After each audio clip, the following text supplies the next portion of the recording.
Hello दोस्तों, क्या हाल है। स्वागत है आपका यंग टाइम न्यूज़ में। और आइए अब बात करते हैं आज के मुख्य समाचार में देश भर की तमाम बड़ी खबरों पर नज़र डालते हैं। तो वीडियो को अंत तक जरूर देखिए। और अगर चैनल पर नए हैं तो सब्सक्राइब करके बेल आइकन दबा दीजिए रोजाना ऐसी ताज़ा खबरों के लिए। प्रधानमंत्री ने आज कहा कि आने वाले समय में हर गरीब परिवार को सस्ता घर मिलेगा। इसके लिए नई आवास योजना का विस्तार किया जाएगा। सरकार ने घोषणा की कि अब राशन कार्ड से सीधे बैंक खाते में अनाज की कीमत का पैसा भी ट्रांसफर किया जाएगा। दिल्ली में प्रदूषण को रोकने के लिए 20 नई इलेक्ट्रिक बसें चलाई गईं, जिससे सफर आरामदायक और प्रदूषण कम होगा। किसानों की सुविधा के लिए सरकार ने मंडियों में डिजिटल पेमेंट शुरू किया, ताकि फसल बेचने का पैसा सीधे खाते में पहुंचे। रेल मंत्रालय ने बताया कि 15 नए वंदे भारत ट्रेनें जल्द चलेंगी, जिससे यात्रा तेज और आरामदायक होगी। आयुष्मान कार्ड से अब और ज्यादा बीमारियों का इलाज मुफ्त होगा।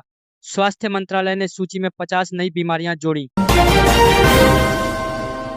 देश भर में 10 लाख युवाओं को अगले साल तक रोजगार देने की योजना पर तेजी से काम हो रहा है। सड़क परिवहन मंत्रालय ने कहा कि हाईवे पर 200 नए टोल फ्री हेल्पलाइन सेंटर बनाए जाएंगे।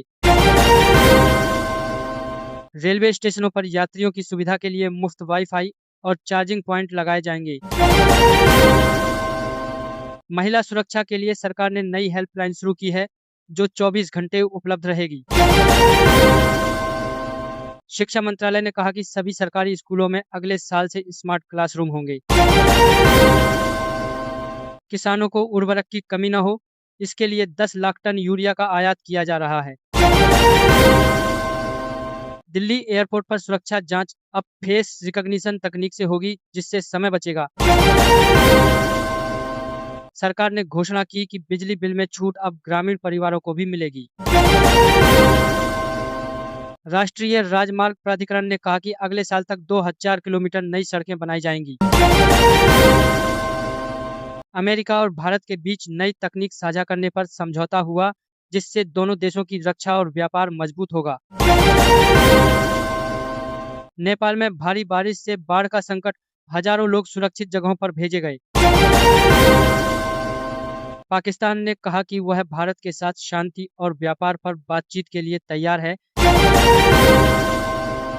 चीन ने नई हाई स्पीड ट्रेन शुरू की, जो 600 किलोमीटर प्रति घंटे की रफ्तार से चलेगी। संयुक्त राष्ट्र ने चेतावनी दी कि दुनिया में पानी की कमी से बड़ा संकट पैदा हो सकता है। जापान में भूकंप के झटके आए, लेकिन किसी बड़े नुकसान की खबर नहीं है। रूस ने कहा कि वह अंतरिक्ष में नई स्टेशन बनाने की योजना पर काम कर रहा है। ब्रिटेन में महंगाई फिर बढ़ी, जिससे आम जनता की जेब पर बोझ बढ़ गया है। श्रीलंका ने भारत से खाद्य सामग्री और दवाइयां आयात करने के लिए नया समझौता किया। ऑस्ट्रेलिया ने छात्रों के लिए वीजा प्रक्रिया आसान कर दी, अब भारतीय छात्रों को फायदा होगा। संसद का मानसून सत्र आज शुरू हुआ, कई अहम बिलों पर चर्चा होगी। विपक्ष ने महंगाई और बेरोजगारी पर सरकार को घेरा, कहा जनता परेशान है। प्रधानमंत्री ने कहा कि सरकार गरीब और किसानों के लिए लगातार नई योजनाएं ला रही है। उत्तर प्रदेश के मुख्यमंत्री ने कहा कि गांव-गांव में सड़क और बिजली की सुविधा जल्द पूरी होगी। बिहार विधानसभा में शिक्षा सुधार और रोजगार पर गर्मागर्म बहस हुई। महाराष्ट्र में विपक्षी दल ने किसान कर्ज माफी की मांग तेज की। कर्नाटक में सरकार ने नई आईटी पॉलिसी लागू करने का ऐलान किया। दिल्ली सरकार ने मुफ्त बिजली योजना को अगले साल तक बढ़ाने का फैसला लिया। पश्चिम बंगाल की मुख्यमंत्री ने कहा कि राज्य में नए रोजगार के अवसर पैदा होंगे। शेयर बाजार आज हरे निशान पर बंद हुआ। सेंसेक्स में 500 अंकों की बढ़त रही। सोने चांदी की कीमतों में गिरावट आई, जिससे खरीदार खुश हुए। पेट्रोल और डीजल की कीमतों में आज कोई बदलाव नहीं हुआ। रिजर्व बैंक ने कहा कि महंगाई पर काबू पाने के लिए ब्याज दरें स्थिर रखी जाएंगी। अमेरिका और भारत के बीच नई तकनीक साझा करने पर समझौता हुआ, जिस छोटे व्यापारियों को डिजिटल लोन स्कीम से आसानी से कर्ज मिल सकेगा।